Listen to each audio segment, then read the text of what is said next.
오늘 이제 세 번째 누가복음 설교 시간입니다. 죄를 본 시몬, 용서를 본 예수라는 제목으로 말씀을 대언하겠습니다. 사실 이 성경책은 굉장히 방대한 책입니다.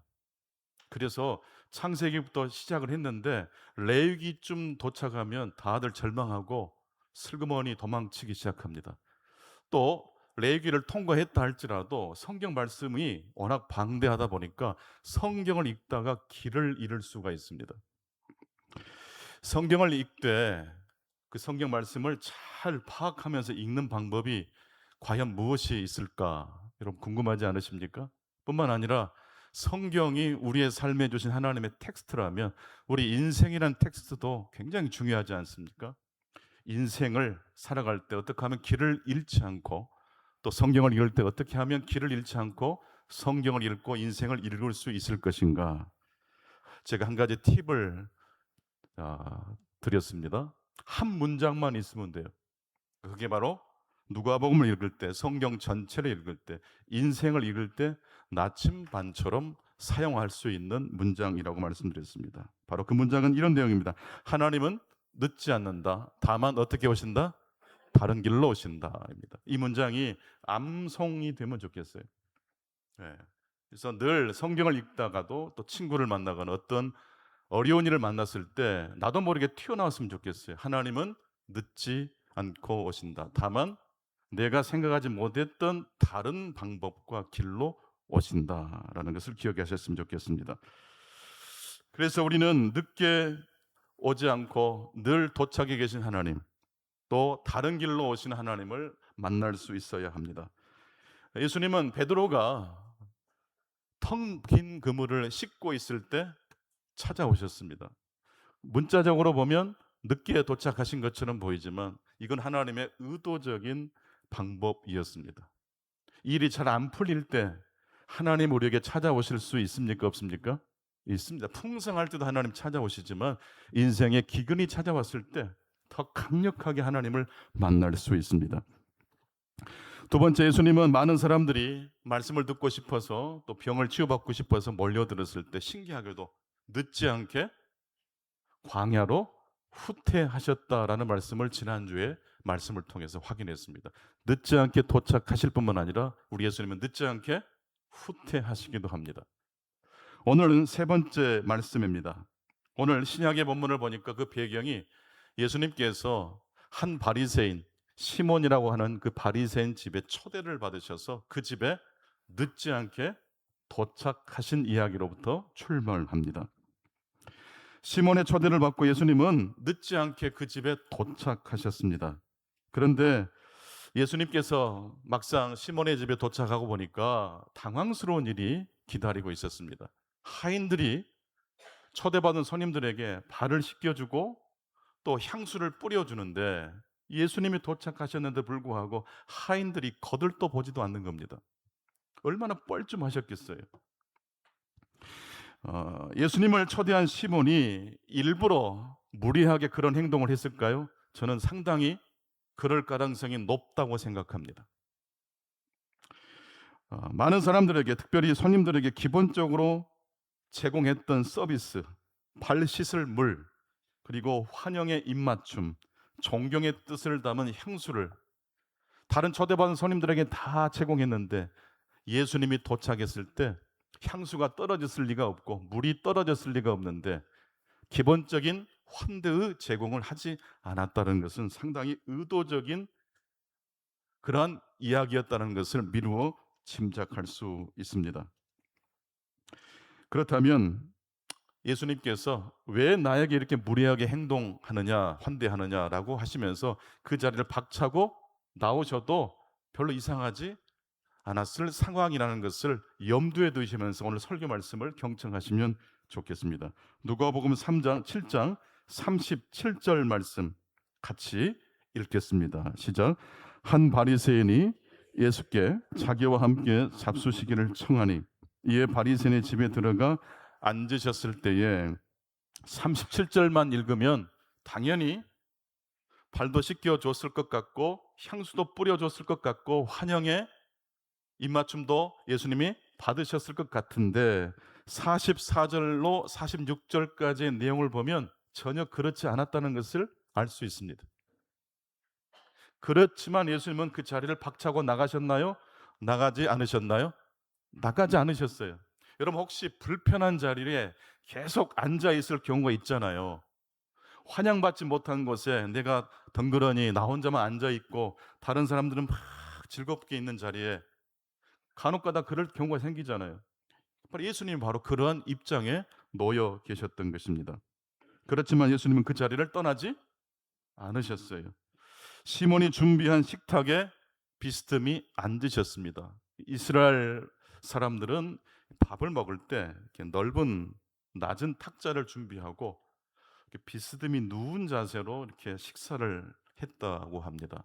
발은 보통 벽쪽으로 어두운 방향으로 발을 뻗고 편안하게 누워서 밥을 먹는데 바로 예수님께서 그런 자세로 다른 사람들과 식탁에 앉아 계셨다고 상상을 해 보십시오. 오늘 이 아침 우리에게 주신 첫 번째 메시지입니다. 첫째, 예수님은 더러운 발로 시몬이 준비한 식탁에 참여하셨다라는 말씀입니다. 광야를 다녀오셨던 예수님, 몸이 먼지로 범벅이 됐겠잖아요. 또한 이스라엘 이 지역 자체는 먼지가 많습니다. 토양 자체가 그렇습니다. 그러니까 샌들을 신게 되면 발에 무엇이 묻어요? 먼지가 묻을 수밖에 없어요.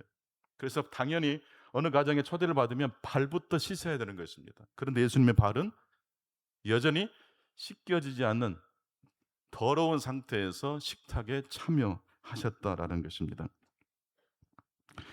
발만 더러웠겠습니까? 예수님의 몸에서 땀 냄새가 아마 나왔을 겁니다.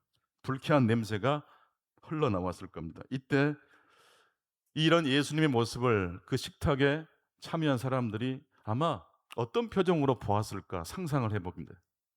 냄새가 난다. 눈으로 찡긋거리면서 약간 무시하는 듯한 그런 표정을 보였지 않았겠는가.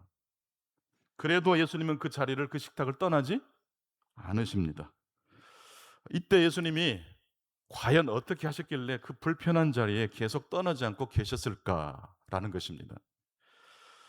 제가 참 좋아하는 작가 중에 시몬 메유라는 영성가입니다. 30대에 일찍 요절한 분이신데요. 프랑스에서 유명한 학교를 졸업하시고 고등학교 철학 교사를 하시다가 레지스탕스 운동에 가담을 했어요. 그리고 노동자들과 함께 연대하고 직접 그 르노 자동차 그 공장에서 그 반복되는 그 고된 노동을 했었던 분입니다. 그러니까 이분은 철학을 공부하되 책상에서 공부한 게 아니라 현장에서 자신이 배운 것을 실천하신 분이에요. 그리고 편안하게 자기만 살 수 없다고 생각해서 고통을 겪는 자기 동족들을 생각하면서 영국이라는 곳에서 영양실조로 먹지 못해서 죽습니다. 그 시몬 배우가 일기에다가 이렇게 아포리즘 같은 글들을 쓴 게 있는데 그게 나중에 책으로 묶여서 나왔죠. 그 책에 이런 내용이 있습니다. 힘을 시몬 베이가 이렇게 정의했어요. 힘을 정의하면 그것은 그에게 복종하는 모든 자를 사물로 만들어 버린다. 전쟁하는 사람에게 부상당하거나 죽임당한 병사는요 숫자에 불과해요.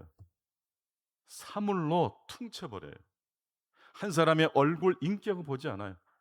우리가 졌냐 이겼냐만 따지기 시작합니다. 힘을 사용하면 자신의 힘에 의해서 무너지는 사람들은 사람이 아니에요. 인격이 아니에요. 숫자예요. 물건이 돼버려요.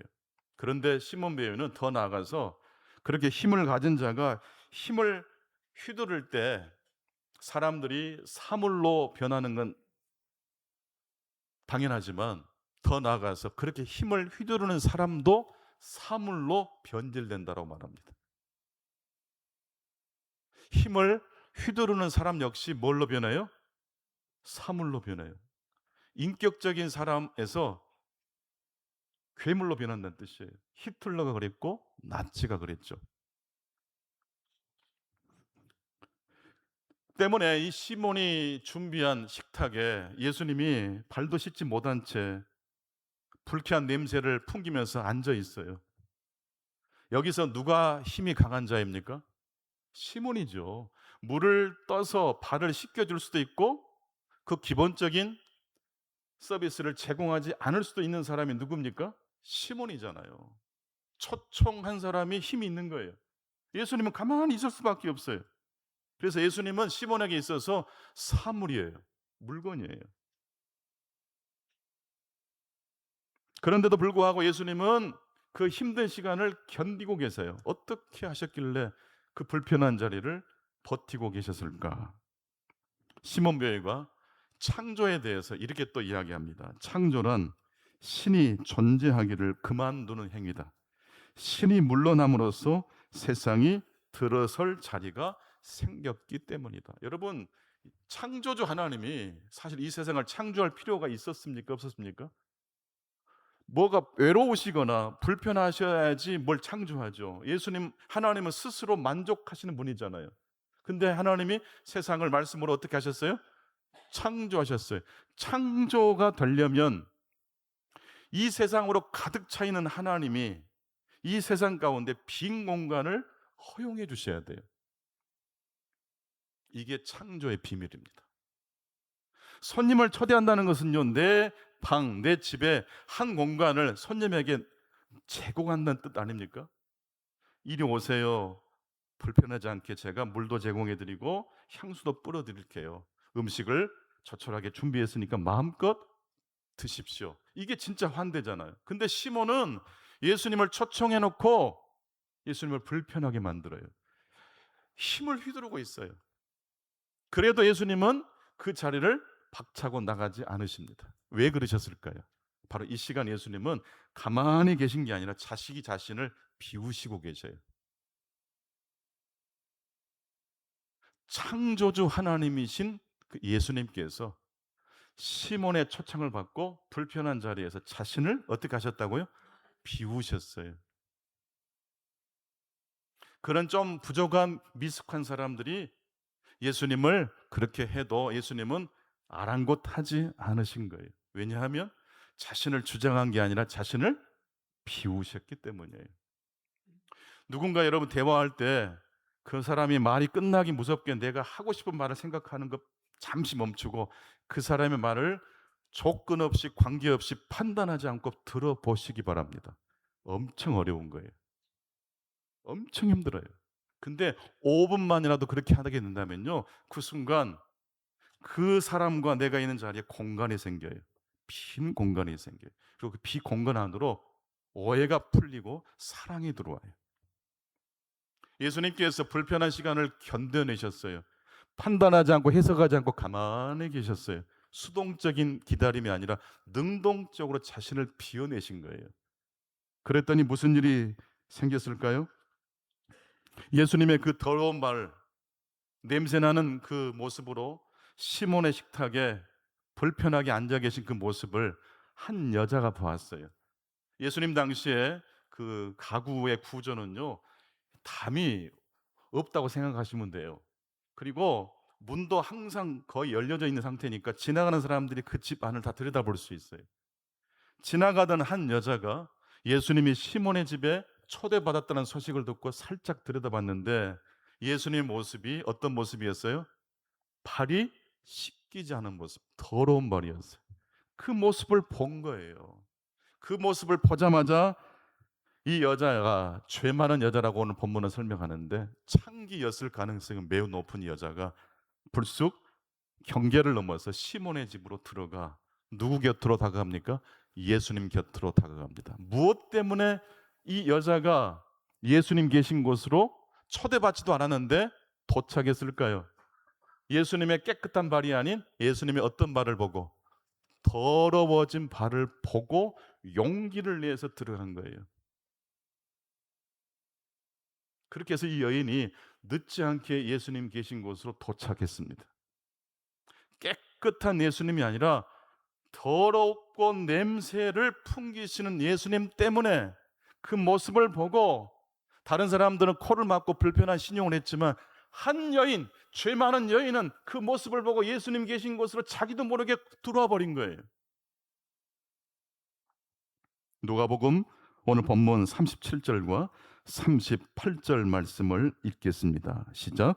그 동네에 죄를 지은 한 여자가 있어 예수께서 바리새인의 집에 앉아 계심을 알고 향후 담은 옥합을 가지고 와서 예수의 뒤로 그 발 곁에 서서 울며 눈물로 그 발을 적시고 자기 머리털로 닦고 그 발에 입 맞추고 향유를 부으니.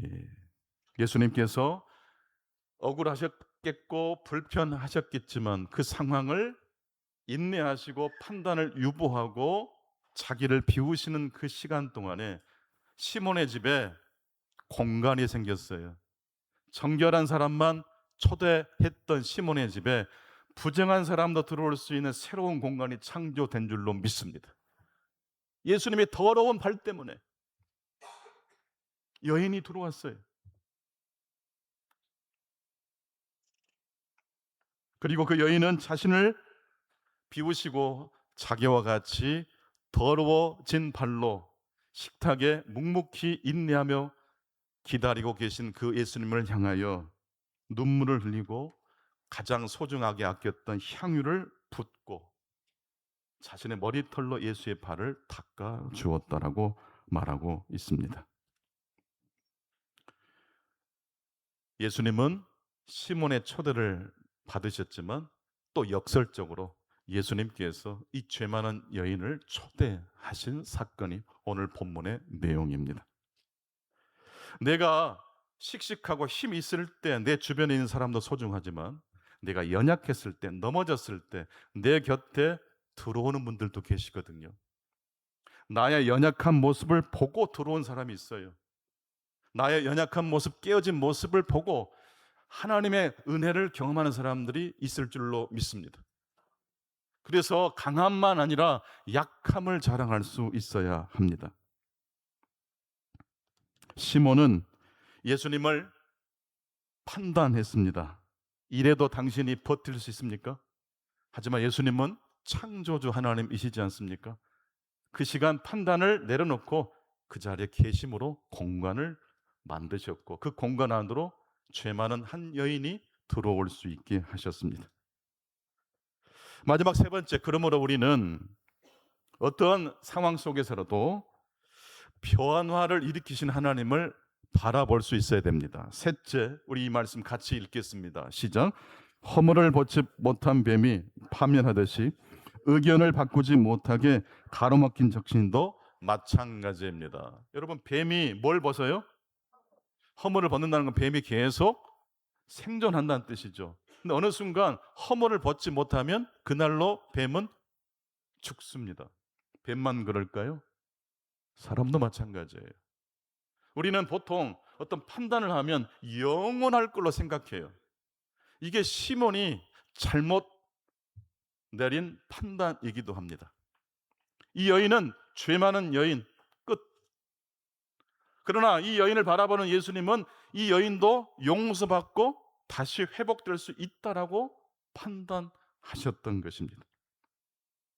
성경을 읽고 설교를 듣는 것 참 중요하지만 더 중요한 건 오늘 들은 말씀을 내 자신에게 적용하는 겁니다. 성도 여러분, 뱀처럼 우리도 내 판단과 가치관을 계속해서 허물을 벗듯이 하나님의 복음 앞에 변화시키실 수 있기를 축복합니다. 2000년도에 우리나라에 그 한미 수교 무슨 행사가 크게 열렸어요. 세종문화회관에서. 그래서 한국에선 조영남 씨와 인순이 씨가 가수 대표로 나오셨고 미국 대표로는 로저 클린턴이라는 유명한 가수가 무대에 올라서 노래를 불렀습니다. 이때 인순이가 미국 대통령, 한국 대통령, 정계 또 경제계 유명한 분들이 이 세종문화회관을 꽉 채운 그 자리에서 노래를 부르기 전에 인사를 했는데 그 인사의 멘트가 이랬습니다. 여러분, 한국과 미국 사이에 누가 있습니까? 인순이가 있습니다. 이 한마디로 그 자리가 환호성이 일어나게 만들었어요. 원래 인순이 씨가 이렇게 멘트하기까지 얼마나 지난한 시간을 견뎌야 했는지 모릅니다. 아버지가 흑인이셨잖아요. 그리고 자신과 어머니를 버려두고 미국으로 가버렸잖아요. 근데 어머니가 제가도 하지 않고 인순이를 키워내요. 아버지를 대한 원망과 미움이 얼마나 가득했는지 모릅니다. 그러나 이것이 그대로 영원히 인순이라는 한 가수 인생을 고정시키지 못했어요. 여러분, 한국과 미국 사이에 누가 있습니까? 인순이가 있습니다. 하이브리드가 있습니다. 요즘 하이브리드가 인기잖아요. 혼혈. 2000년도만 해도 혼혈 사람 쳐다보지도 않았어요. 지금은요, 혼혈이 뜹니다. 섞어야 돼요. 오히려 순결한 게 통하지 않아요. 섞어야 돼요. 변종이 이 시대를 떠받치고 있는 가치관으로 그렇게 자리 잡을 줄 누가 상상이나 했겠습니까? 여러분, 하나님과 이 땅에, 이 땅 사이에, 우리 사이에 누가 계십니까? 예수님이 계십니다. 그 예수님께서 오늘 죄 많은 한 여인을 만나 주셨어요. 어떻게 만나 주셨어요? 깨끗한 발이 아니라 더러운 발로. 이게 하나님이 늘 늦지 않게 도착하신다. 다만 어떻게 오신다? 다른 길로 오신다라는 이 메시지를 가지고 본문을 읽으니까 이 말씀이 보이는 겁니다. 말씀을 뵙겠습니다. 레비나스라는 그 유명한 철학자가 유대인인데 나치 포로 수용소에서 정말로 구사일생으로 이렇게 살아남으신 분인데 수용소에서 너무너무 힘드니까 밥도 못 먹고 많은 분들이 돌아가셨죠. 근데 레비나스를 구원한 한 존재가 있었어요. 아무리 힘들어도. 누구냐면 짐승보다 못한 취급을 받던 때, 간수들에게 물건 취급을 받을 때 노동을 하고 절망적인 마음으로 숙소로 돌아오면 숙소에 들어가기 전에 이 돌아다니는 개 한 마리가 있었대요. 그 개가 레비나스와 동료들을 막 향해서 온대요. 그리고 뭘 흔들어요? 꼬리를 막 흔들어요. 너무 배고프지만 그 꼬리 흔드는 개에게 빵 부스이라도 줬을까 안 줬을까요? 주는 거예요. 그러면서 레비나스가 철학자니까 저 개가 유일하게 우리를 인간으로 환대해 주는구나. 독일이라는 이 철학의 나라, 이 칸트의 나라에서 이렇게 어마어마한 죄를 짓는 유대인을 600만 명이나 학살하는 일을 벌였지 않습니까? 레비나스가 이 법이라는 이름을 지어준 이 강아지가 그런 트라우마를 극복할 수 있도록 도와줬다는 거예요. 하나님은 우리가 생각하지 못한 방법으로 오늘 또 우리에게 찾아오십니다. 늦지 않게 오십니다. 그 하나님을 만나시는 저와 여러분 되시기를 축원합니다.